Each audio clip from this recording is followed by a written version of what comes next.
салом. хабарҳои муҳими имрӯзро манзури шумо мегардонем. кумитаи ҳолатҳои фавқулода мегӯяд ки субҳи 25 июл дар кишвар боз ҳам заминларза ба қайд гирифта шуд.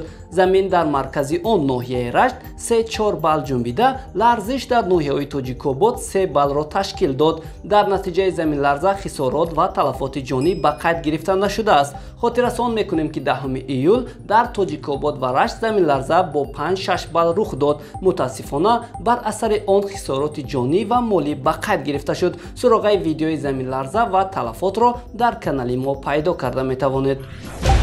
Владимир Жириновский гуфтааст ки муҳоҷирони меҳнатӣ ба шарқу шимоли дур ё Сибир фиристода шаванд. ба андешаи ӯ чунин тадбир ба пешгирии муноқишаҳои байни миллатҳо ки аксар вақт дар шаҳрҳои калон ба вуҷуд меоянд кӯмак хоҳад кард. ба гуфтаи Жириновский, агар кишвар бидуни муҳоҷирон кор карда натавонад, пас бигзор онҳо аз Беларус, Украина ё Балкан бошад. вақтҳои охир чандин муноқишаҳо байни миллатҳо аз ҷумла миллатҳои Осиёи марказӣ дар Русия рух дод. тафсилоти ин муноқишаҳо дар барномаҳои қаблии канали мо мавҷуд аст.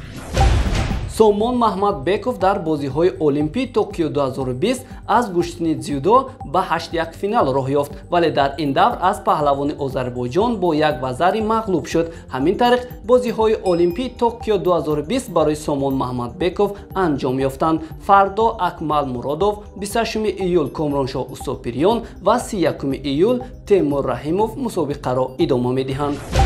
муҳандис заминсози яке аз ҷамоатҳои фарқхор Аскар Раҳимзода қасдан бо истифода аз мансаб ва боварии як нафар даромада ба ӯ ваъда додааст ки барояш замини назди ҳавлигӣ ҷудо мекунад.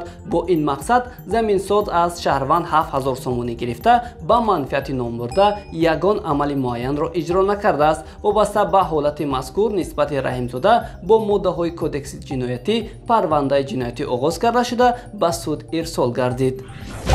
дар маҳаллаи 64-уми ноҳияи Фирдавсӣ як кӯдаки 15 соларо 3 кӯдаки аз 13 то 15 сола бе ягон асос латукӯб карданд.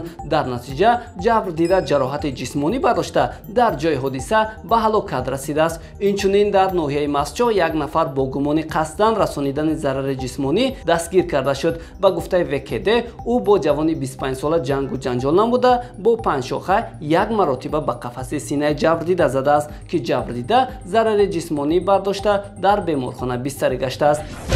24 июл ронандаи автомашинаи Opel Vectra дар ҳудуди ноҳияи дарвози шоҳроҳи Душанбе Хорух хурдсоли 6 соларо пахш намудааст ки ҷабрдида дар беморхона ба ҳалокат расидааст. инчунин автомашинаи Mercedes-Benz дар шаҳри Панҷакент ба сои чаппа шудааст. дар натиҷа ронандаи автомашинаи мазкур ҷароҳати ҷисмонӣ бардошта дар беморхона ба ҳалокат расидааст. як мусофири автомашина бо ҷароҳати ҷисмонӣ дар беморхона бистарист. муовини аввали вазири тандурустии Тоҷикистон дар нишасти матбуотӣ гуфт ки аксаран дар хона ба коронавирус гирифтор шуданд. инчунин ба гуфтаи вай 12% гирифторон дар корхонаҳо ва 11% дар маъракаҳо сироят ёфтанд. ҳоло дар Тоҷикистон аз 5 нафари сироят ёфта як нафараш бемориро вазнин мегузаронад. 4 нафари дигар коронавирусро дар шакли сабук сипарӣ мекунанд. тамошобинони азиз, ин буд чанд хабари муҳими имрӯз. ба канали мо обуна шавед то аз хабарҳои баъдӣ огоҳ бошед.